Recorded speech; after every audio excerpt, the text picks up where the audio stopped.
चढ़ल बा महीना कुआर हो गाई समतिरिया के जागल बा बहार हो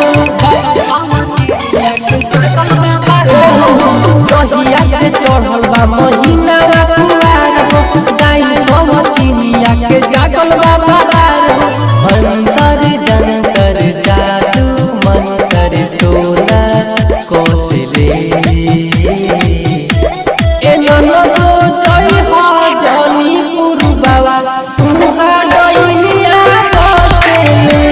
कि जिजिया को मई हो जनी पुरु बाबा तुहा डइया कोसले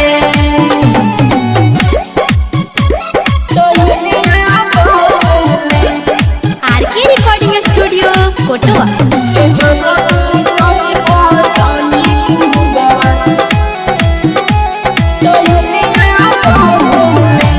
बारू कुआर तोह पे लागी ना नजरवा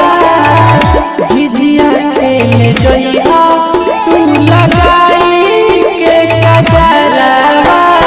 सखिया तले हर सामने जइहा तू संभार के टाइम सवतीन घूमे उल्टी पाला मार के घघरा से नुरिया जाके तीन पेड़िया मंतर